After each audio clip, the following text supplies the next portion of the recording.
Good morning students. I hope आप लोग अच्छी हेल्थ में होंगे, अपना ख्याल रख रहे होंगे। कोरोना फैला हुआ है, घर के बाहर एकदम जरूरी हो तो ही जाए, वरना ना जाए। घर से सुरक्षित जगह कोई दूसरी जगह नहीं है। Well, coming back to our business communication, अगर आपको ध्यान में हो तो लास्ट टू लास्ट लेक्चर हमने फर्स्ट चैप्टर के बाद जंप मार के चैप्टर नंबर 4 स्टार्ट किया था, that is introduction to business ethics. इस इंट्रोडक्शन टू बिजनेस एथिक्स आपको जरा सा एक बता दूं, पेज नंबर जो है it has started in my book on page number 103। BAIF और बीएमएस में ये टॉपिक आप इंडेक्स में चेक कर लेना, पेज नंबर अलग हो सकता है बैफ, बीएमएस और बीबीआई वाले। बाकी इसके अंदर हमने सबसे पहले बिजनेस एथिक्स का मीनिंग किया। बिजनेस एथिक्स का मीनिंग करने के बाद में उसका इंपॉर्टेंस क्या है बिजनेस ऑर्गेनाइजेशन में, उसके बारे में भी हम लोगों ने चर्चा करी थी। Then personal integrity at work place के ऊपर डिस्कशन किया था। अब इसमें आज लास्ट लेक्चर है इस चैप्टर के खत्म होने में, जिसमें मैंने आपको लास्ट लेक्चर में ही बताया था कि कुछ बर्निंग इश्यूज, कुछ ज्वलंत इश्यूज हैं जिनके ऊपर समाज को चर्चा करनी चाहिए, क्योंकि ये समाज की कुछ कुरीतियां हैं जो हमें देखने को मिलती है। और इसके ऊपर हमको चर्चा करना इसलिए जरूरी है क्योंकि चर्चा करेंगे तभी इन समस्याओं का कोई ना कोई आपको सॉल्यूशन मिलेगा, और तो ही सोशल वेलफेयर या समाज का भला हो पाएगा। क्योंकि जब तक ये इश्यूज सॉल्व नहीं होते हैं तब तक समाज तरक्की नहीं कर पाएगा, समाज आगे नहीं बढ़ पाएगा। So what are these burning issues? इन बर्निंग इश्यूज में सबसे पहला जो है that is surrogate advertising. Surrogate advertising किसे कहते हैं? वेल, सबसे पहले तो मैं आपको बता दूं कि दुनिया के बहुत सारे ऐसे देश हैं जहां पर कुछ चीजों की, यानी कि हार्मफुल जो कमोडिटीज है, जो शारीरिक तौर पर नुकसान पहुंचाती है, उन कमोडिटीज की एडवर्टाइजमेंट करना बैन है, अलाउड नहीं है। कानूनी तौर पर आप उन देशों में उन प्रोडक्ट्स की एडवर्टाइजमेंट नहीं कर सकते हैं। और इसका एक बहुत बड़ा एग्जांपल है इंडिया। इंडिया में आप सिगरेट की एडवर्टाइजमेंट नहीं कर सकते, इंडिया में आप गुटखा की एडवर्टाइजमेंट नहीं कर सकते, इंडिया में आप लोग शराब की एडवर्टाइजमेंट नहीं कर सकते। अब ऐसी सिचुएशन में कंपनी फिर क्या करती है? अपने प्रोडक्ट को किसी और प्रोडक्ट के तहत एडवर्टाइज करती है। जैसे विमल का एडवर्टाइजमेंट, बोलो जुबा केसरी। ये विमल एक गुटखा है और इसे पान मसाला बोल करके एडवर्टाइजमेंट में दिखाया जाता है। इसी तरीके से शराब बनाने वाले किंगफिशर की बियर आती है और किंगफिशर एडवर्टाइजमेंट करता है किसी और नाम से, music cassettes and CDs.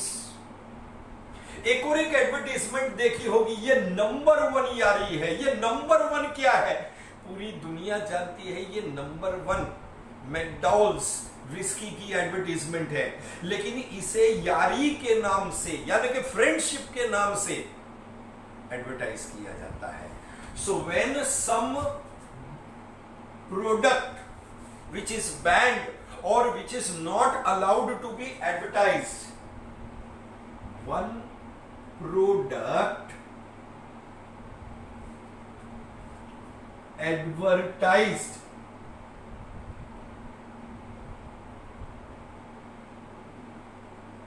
on another product's name,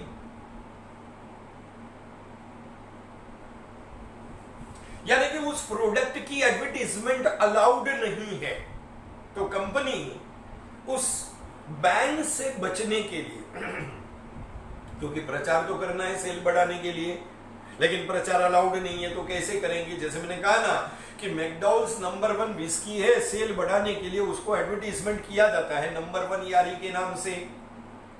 या जैसे मैंने कहा कि विमल गुटखा है, लेकिन उसे पान मसाला बोल करके एडवर्टीजमेंट किया जाता है। अब सवाल यह उठता है कि ये सरोगेट एडवर्टाइजमेंट में चर्चा क्या करना है सर? देख, चर्चा ये करनी है कि जब इनकी एडवर्टीजमेंट अलाउड नहीं है तो कंपनी क्यों एडवर्टाइज करती है, लोगों को मूर्ख क्यों बनाती है?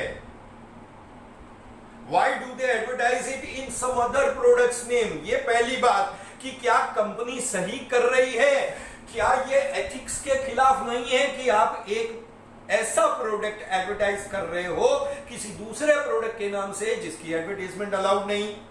That is number 1। नंबर 2, यदि सरकार को लगता है कि ये सिगरेट है, गुटखा है या शराब है, ये लोगों के कंजम्पशन के लिए हानिकारक है, इनकी एडवर्टीजमेंट नहीं होनी चाहिए, तो सरकार इन प्रोडक्ट को बनाने की इजाजत ही क्यों देती है? सरकार भी तो अपनी तरफ से एथिक्स का पालन नहीं कर रही है। क्या ये चर्चा का विषय नहीं है?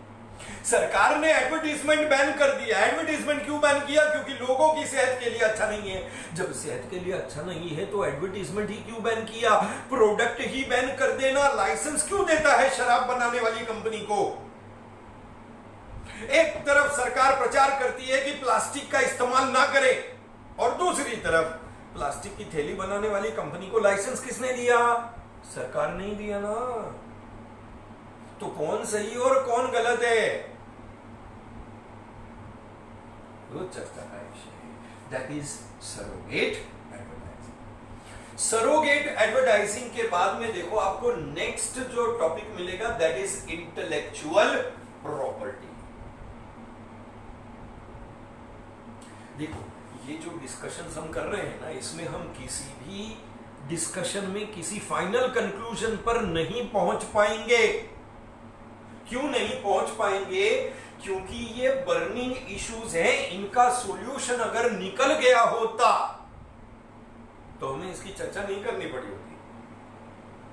ये कुछ ऐसी समस्याएं हैं जिनका हल नहीं है और इसीलिए इसके ऊपर चर्चा की जा रही है।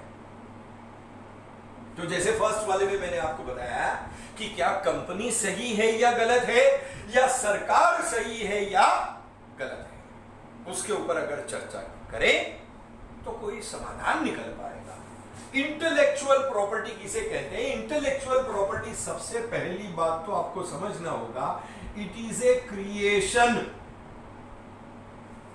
Of human mind. इंसान अपना दिमाग लगा करके जब कुछ क्रिएट करता है, अब कुछ क्रिएट करने में हो सकता है कोई आर्टिस्टिक चीज या वस्तु क्रिएट करता है, कोई पेंटिंग है, कोई मूर्ति है, अपना दिमाग लगा करके उसने कोई आर्टिस्टिक वस्तु बनाई, बराबर है। अपना दिमाग लगा करके उसने कोई साइंटिफिक एक्सपेरिमेंट करके कोई प्रोडक्ट डेवलप किया हो, he must have developed a product. हो सकता है इस आर्ट के अंदर not only, as I told you, it could be painting, it could be, you can say music, it could be a story जिसको हम स्क्रिप्ट कहते हैं।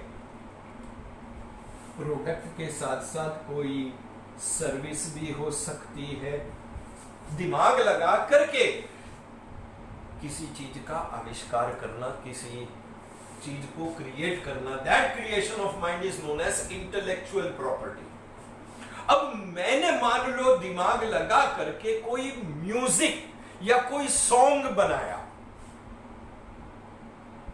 अब मेरे सॉन्ग को कोई मिसयूज ना करे, उसके लिए मैं क्या करूंगा? सर उसके लिए मैं ना कॉपीराइट ले लूंगा, क्योंकि कॉपीराइट लेने की वजह से उस सॉन्ग का पूरा राइट मेरे हाथ में आ जाएगा, किसी और को यूज करना है उसे मुझसे परमिशन लेना पड़ेगा, जिसके लिए मैं उससे फीस चार्ज करूंगा, मुझे भी अर्निंग होगी और सामने वाला भी मेरी क्रिएशन ऑफ माइंड को यूज कर पाएगा। जैसे एक एग्जांपल लेते हैं कि बिल गेट्स ने माइक्रोसॉफ्ट कंपनी शुरू करी और माइक्रोसॉफ्ट कंपनी ने प्रोडक्ट के रूप में विंडोज का सॉफ्टवेयर डेवलप किया। अब यदि आपको कंप्यूटर में विंडोज का सॉफ्टवेयर चाहिए तो आपको लाइसेंस्ड वर्जन लेना होगा, जिसके लिए आपको प्राइस पे करना पड़ेगा टू माइक्रोसॉफ्ट या Bill Gates. So that creation of mind is intellectual property. इस इंटेलेक्चुअल प्रॉपर्टी को हम अलग अलग तरीके से देख सकते हैं। देख, कोई साइन या सिंबल अगर होता है तो उसको, साइन है, सिंबल है, जैसे कंपनियां अपना लोगो बनाती है, ठीक है, नाइकी शूज कंपनी का आपने लोगो देखा होगा, बराबर है। अब कंपनी ने इस सिंबल को प्रोटेक्ट करने के लिए क्या किया सर, उसको रजिस्टर करवा लिया अपने ब्रांड को, तो वो बन गया ट्रेडमार्क। क्या बन गया? ट्रेडमार्क। ट्रेडमार्क का मतलब है सिर्फ नाइकी कंपनी अपने जूतों में इसका इस्तेमाल कर सकती, कोई दूसरी कंपनी इसका इस्तेमाल नहीं कर सकती। अगर मान लो कोई प्रोडक्ट वगैरह है तो उसको पेटेंट करवाया जा सकता है, प्रोडक्ट के लिए पेटेंटिंग करवाया जाता है। म्यूजिक है, सॉन्ग है, स्टोरी है, ऐसी किसी चीज को कॉपीराइट करवाया जाता है, बराबर है। ये अलग अलग तरीके हैं इंटेलेक्चुअल प्रॉपर्टी का प्रोटेक्शन करने का।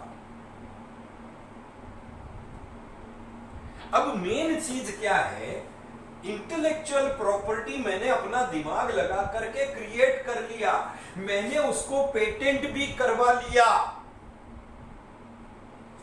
लेकिन लेस डेवलप्ड कंट्रीज में ना इस इंटेलेक्चुअल प्रॉपर्टी की धज्जियां उड़ाई जाती है, धड़ल्ले से इनको कॉपी किया जाता है। आप दिल्ली के मार्केट में चले जाएं, आपको इंटरनेशनल ब्रांड के नकली सामान मिल जाएंगे, एकदम परफेक्ट लोगो के साथ, सिंबल के साथ। आप असली और नकली में फर्क नहीं पहचान पाएंगे, first copy and second copy का फर्क भी नहीं बता पाएंगे, इतना आपको जो है इसका इस्तेमाल किया है।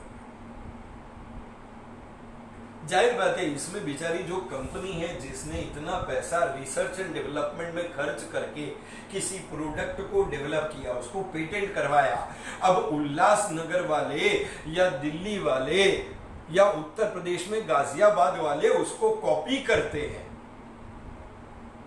और कॉपी करके नकली सामान उसी ब्रांड नेम से बेचते हैं, तो कंपनी को नुकसान होता है। That is the burning issue question कि क्या ऐसा करना सही है, क्योंकि डेवलपिंग कंट्रीज में क्या है, सरकार होती तो है मगर ये सरकार की मशीनरी उतनी अच्छी तरीके से काम नहीं करती है कि वो आपकी इंटेलेक्चुअल प्रॉपर्टी को प्रोटेक्ट कर सके। अंधेरी स्टेशन के बाहर एडिडास का शूज फुटपाथ के ऊपर बिकता है, ओरिजिनल के जैसा ही दिखता है, खाली स्पेलिंग में थोड़ा सा एडिडास में ADI के बजाय ADDI कर देते, एडिडास, और नकली सामान बेचते हैं। लोग उसे असली समझ के खरीद के लेके आते हैं। असली आता है 2000 रुपए का एडिडास, ये लोग नकली वाला 350 रुपए में फुटपाथ पे बेचते हैं। अब एथिक्स के आधार पर क्या ये करना सही है? सर सरकार है ना कॉपीराइट्स को प्रोटेक्ट करने के लिए, पेटेंट को प्रोटेक्ट करने के लिए, अरे जो ऑफिसर जाता है उसको रिश्वत खिला दिया जाता है, मामला रफा दफा हो जाता है। चारकोप में चले जाए, कितनी फैक्ट्रियां नकली डिओड्रेंट बना रही है। जो डिओड्रेंट ब्रांडेड हम लोग यूज करके फेंक देते हैं ना, वो बॉटल भंगार वाला जमा करता है डिओड्रेंट का, सब जाता है चारकोप में और नकली माल भर के आता है, और स्टेशन के बाहर 100 रुपये में 3 डिओड्रेंट बेचा जाता है, चिल्ला चिल्ला के। That is the burning issue of intellectual property. Company ने, बेचारी ने कितना मेहनत करके प्रोडक्ट डेवलप किया, पेटेंट करवाया, लेकिन कोई उसको रिस्पेक्ट नहीं करता है। नेक्स्ट आता है dumping of medical and e waste. E waste का मतलब होता है इलेक्ट्रॉनिक वेस्ट। आजकल हम लोग बहुत सारी इलेक्ट्रॉनिक आइटम्स इस्तेमाल करते हैं। इन इलेक्ट्रॉनिक आइटम्स में आजकल एलसीडी का टेलीविजन आ गया है, एलईडी का टेलीविजन आ गया है, कंप्यूटर की स्क्रीन्स आ गई है, मॉनिटर्स जिसको हम कहते हैं, लैपटॉप की स्क्रीन्स आ गई है, मोबाइल फोन्स हम यूज करते हैं, मोबाइल फोन्स के अलावा टैबलेट्स यानी कि टैब्स यूज किए जाते हैं। इन सभी इलेक्ट्रॉनिक सामान में क्या होता है कि ये इस्तेमाल करते करते, because of fast changing technology, आज कोई भी मोबाइल आप खरीदते हो 2 साल में वो आउटडेटेड हो जाता है। जाहिर बात है आप उसको निकाल करके नया मोबाइल फोन लेना चाहोगे। टेलीविजन एलसीडी या एलईडी है तो लेटेस्ट टेक्नोलॉजी वाला सभी लोग खरीदना चाहते हैं, तो अपना पुराना टीवी देते हैं और बदले में नया टीवी लेते हैं। ये सारा जो पुराना इलेक्ट्रॉनिक का सामान है, दैट इज ई वेस्ट। अब ये ई वेस्ट हमारे पर्यावरण के लिए एक बहुत बड़ी समस्या है, क्योंकि इन इलेक्ट्रॉनिक गैजेट्स में बहुत सारे ऐसे सामान यूज होते हैं जो हमारे पर्यावरण में नुकसान पहुंचाते हैं। ये जो बैटरीज यूज होती है 5000 mAh, 6000 mAh, ये बैटरीज के अंदर कैडमियम इस्तेमाल किया जाता है, जो कि बहुत ही जहरीला पदार्थ होता है। It is highly poisonous. जाहिर बात है लोग जब अपना पुराना मोबाइल फेंक देते हैं या एक्सचेंज में दे देते हैं, वो इस्तेमाल करने लायक नहीं होता है। ये बैटरियां कहां जाती है? सब फेंक दी जाती है। अभी इन बैटरियों में आप देखेंगे इंस्ट्रक्शन लिखा हुआ है कि इस बैटरी को आग में ना फेंके, आग में डिस्पोज ना करें, क्योंकि ये ब्लास्ट हो सकता है। ब्लास्ट क्यों होगा? क्योंकि उसके अंदर खतरनाक सब्सटेंस डाला हुआ है। ये बैटरियां जब फट जाती है तो इनमें से जो अंदर का जो मटेरियल है वो पर्यावरण में लीक हो जाता है, पॉइजन फैलाता है, पोल्यूशन क्रिएट करता है। सो दैट इज व्हाई इस ई वेस्ट को सुरक्षित तरीके से डिस्पोज किया जाना चाहिए। डेवलप्ड कंट्रीज में तो इसके लिए कुछ तरीका उन्होंने डिवाइस किया है। प्रॉब्लम आता है लेस डेवलप्ड कंट्रीज। आज इंडिया है, पाकिस्तान है, बांग्लादेश है, नेपाल है, श्रीलंका है, ये जो लेस डेवलप्ड कंट्रीज है, इन लेस डेवलप्ड कंट्रीज में ई वेस्ट को डिस्पोज करने का कोई बराबर कानून या पुख्ता कानून नहीं है, जिसकी वजह से इसको प्रॉपरली डिस्पोज नहीं किया जाता है।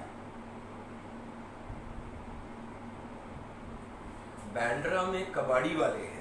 आप अगर रेलवे स्टेशन के दोनों साइड देखेंगे तो बांद्रा में जो झोपड़पट्टियां हैं उसमें ज्यादातर कबाड़ी वाले हैं। वे लोग ये इलेक्ट्रॉनिक वेस्ट का प्रोसेसिंग करते हैं, तोड़ फोड़ के जो काम का सामान है वो निकाल लेते हैं, बाकी के सामान को वो जला देते हैं। Definitely it creates pollution. और सेम होता है मेडिकल वेस्ट के लिए। अब मेडिकल वेस्ट यानी कि हॉस्पिटल में से जो वेस्ट निकलता है, पेशेंट्स का ऑपरेशन किया जाता है, जाहिर बात ऑपरेशन के दौरान जो खून बहता है उसको कॉटन से पोंछा जाता है और फेंक दिया जाता है, लिक्विड्स निकलते हैं, ठीक है। दवाइयों को देने के लिए इंजेक्शंस का इस्तेमाल किया जाता है। ये इंजेक्शन डिस्पोजेबल इंजेक्शन होते हैं, एक बार इस्तेमाल करने के बाद फेंक दिया जाता है। उसमें नीडल होता है, उसमें ग्लास होता है, प्लास्टिक होता है। किसी पेशेंट का ऑपरेशन करके मान लो उसके शरीर से ट्यूमर निकाला गया, तो वो ट्यूमर क्या घर में सजा के रखेंगे? नहीं, उसको डिस्पोज करेंगे। ये सारा मेडिकल वेस्ट। और आजकल जो कोरोना फैला हुआ है, कोरोना में जो पीपीई किट निकलते हैं डॉक्टर्स के, अब ये डॉक्टर्स ने पीपीई किट के पहन करके पेशेंट्स के कांटेक्ट में आए हैं, जाहिर बात है पेशेंट के कांटेक्ट में आएंगे तो पीपीई किट के अंदर सारे कीटाणु लगे हुए हैं। डॉक्टर जब ड्यूटी खत्म करता है तो वो पीपीई किट निकाल के फेंक देता है। That is medical waste. इस मेडिकल वेस्ट को सुरक्षित तरीके से डिस्पोज किया जाना चाहिए, क्योंकि अगर ये मेडिकल वेस्ट प्रॉपरली डिस्पोज नहीं किया तो ये लोगों में बीमारी फैला सकता है, पीने के पानी को पोल्यूट कर सकता है। दैट इज वाई इनका प्रॉपर डिस्पोज करना। डंपिंग में there should be proper disposal. Proper तरीके से अगर हम इसको डिस्पोज करेंगे तो ये लोगों की सेहत के लिए हार्मफुल नहीं। नंबर 4 आता है human rights violation and discrimination. Human rights violation. अभी अमेरिका में आप लोगों ने देखा होगा कि एक आंदोलन चल रहा है, ब्लैक लाइव्स मैटर, BLM। वहां पर पुलिस वाले ने एक ब्लैक व्यक्ति को अरेस्ट करने के हिसाब से उसकी गर्दन के ऊपर अपने घुटने को रख दिया था। अब वो ब्लैक आदमी कह रहा है कि मुझे सांस लेने में तकलीफ हो रही है, लेकिन उस पुलिस ऑफिसर ने उसकी बात नहीं मानी और उस आदमी की जान चली गई। That is violation of human rights. जीने का अधिकार है मुझको, ठीक है, मैंने कानून का उल्लंघन किया होगा, सजा दो मेरे को, लेकिन इसका मतलब ये नहीं है कि तुम मेरी जान ले लोगे। हम ह्यूमंस को जो राइट्स मिले हैं, आजकल हम देखते हैं कि कई देशों में इन ह्यूमन राइट्स को वायलेट किया जाता है। पुलिस हमारी सुरक्षा के लिए होती है, लेकिन आप देखें कि धरना प्रदर्शन के समय में यही पुलिस लाठीचार्ज करती है और लोगों को मारती है, बुरे तरीके से मारती है। That is human rights violation. और ये बहुत आम बात हो चली है आजकल। इस ह्यूमन राइट्स वायलेशन के ऊपर जो है चर्चा होनी चाहिए। साथ में एक बड़ी समस्या है डिस्क्रिमिनेशन। डिस्क्रिमिनेशन का मतलब है भेदभाव, एज के आधार पर, जेंडर के आधार पर, ठीक है, रेस के आधार पर, रिलीजन के आधार पर जब लोगों के साथ भेदभाव किया जाता है, खास करके काम की जगह पर। बहुत सारी जॉब्स आप देखेंगे जहां पर सिर्फ मेल्स को प्रीफर किया जाता है, अगर फीमेल कैंडिडेट अप्लाई करती है तो उसका सिलेक्शन नहीं होता है। पहले एयरफोर्स में ऐसा ही होता था, महिला पायलट्स को नहीं लेते थे, अब लेने लग गए हैं। ऐसे ही पहले कई जॉब्स ऐसी होती थी जिसमें महिलाओं को प्रीफर किया जाता था, मेल्स को रिजेक्ट कर दिया जाता था। ये जो काम की जगह पर भेदभाव होता है जेंडर के आधार पर, कभी कभी एज के आधार पर, कभी कभी जाति और धर्म के आधार पर। आप देखें ना कॉलेज में पर्टिकुलर रिलीजन के लिए सीट्स रिजर्व्ड होती है, शेड्यूल कास्ट और शेड्यूल ट्राइब के लिए सीट रिजर्व होती है। यह भेदभाव नहीं तो और क्या है? That discrimination. और इसी डिस्क्रिमिनेशन में एक और एक समस्या जो आजकल जुड़ गई है, काम की जगह पर sexual harassment.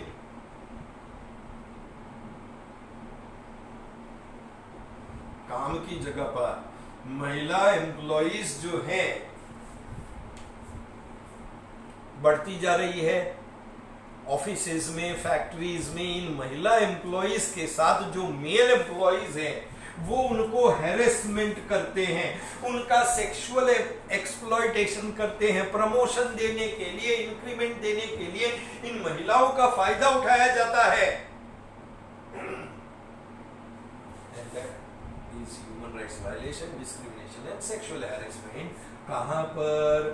Eight work place, बहुत कॉमन है। इस समस्या का भी कोई ना कोई सॉल्यूशन लाना जरूरी है। नंबर 5 आता है पायरेसी।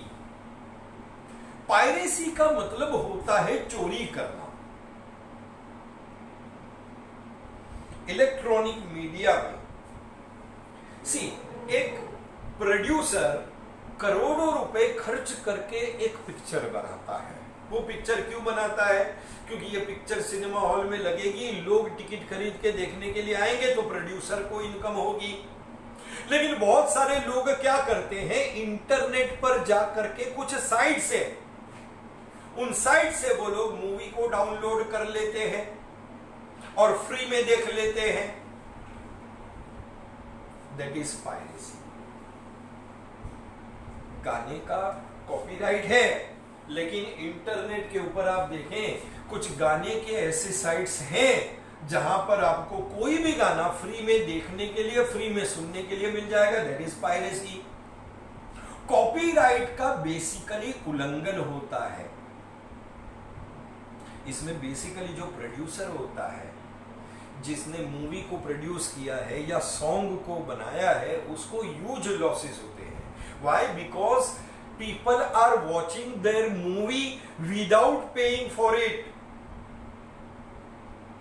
टोरेंट करके एक साइट है जहां पर नई नई फिल्में लोग डाउनलोड कर लेते हैं और मुफ्त में बैठ करके देखते हैं। भाई सिनेमा हॉल में जाने की क्या जरूरत है? मोबाइल में डाउनलोड कर लो या लैपटॉप में डाउनलोड कर लो, उसको अपने घर के बड़े टीवी के साथ कनेक्ट कर लो, आराम से देख लो।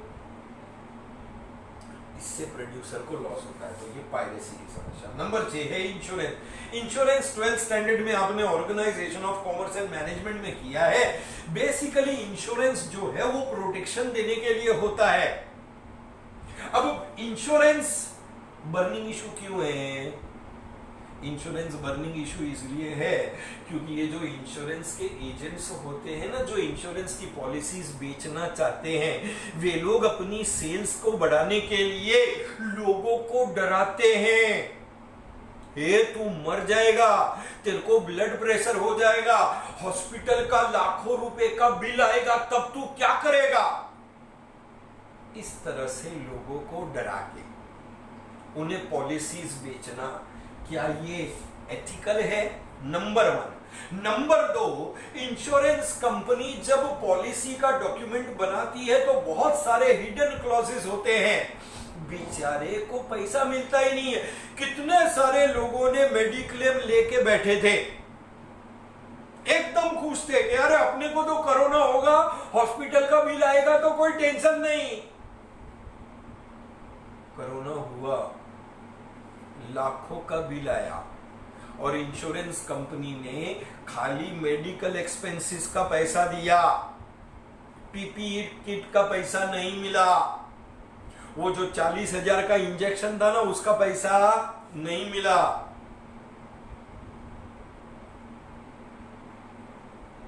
सो दैट इज व्हाई जब इंश्योरेंस कंपनी अपने कॉन्ट्रैक्ट के डॉक्यूमेंट की चीजों को छुपाती है,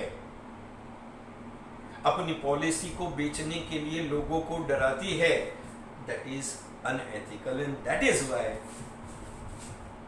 इसको। And the last is child labour. See child labour basically किसे कहते हैं? जब किसी बच्चे के बचपन को खराब करके, उसकी शिक्षा को बर्बाद करके उससे काम करवाया जाए, तो then it is considered as child labour. कि भाई बच्चे की स्कूल जाने की उम्र है, उसकी खेलने की उम्र है, आप उसके बचपन को बर्बाद कर रहे हो, आप उसको शिक्षा खत्म कर रहे हो, और किसी होटल में या किसी फैक्ट्री में जब उस बाल से मजदूरी करवाई जाती है, उस बच्चे से जब मजदूरी करवाई जाती है, तो दैट इज चाइल्ड लेबर। बहुत सारे देशों में चाइल्ड लेबर के ऊपर कानून बन गया है, हमारे देश में भी कानून है, लेकिन आप जा करके देखें, पैसे वाले लोगों के घर में बच्चे डोमेस्टिक सर्वेंट का काम करते हैं। हाईवे की होटल्स में जाकर के देखें, बच्चे उधर आपको बर्तन साफ करते हुए मिलेंगे। चाय वाले की दुकान पर ये बच्चा चाय के गिलास उठाते हुए दिखेगा। बहुत सारी फैक्ट्रीज में अगर आप जाएंगे तो आपको ये बच्चे काम करते हुए मिलेंगे फैक्ट्रीज में। So that the child labour should be stopped. यहां पर चैप्टर खत्म होता है। इसके आगे का नया चैप्टर हम लोग नेक्स्ट लेक्चर में स्टार्ट करेंगे। तब तक स्टे होम, स्टे सेफ, अपना ख्याल रखेंगे। Thank you very much.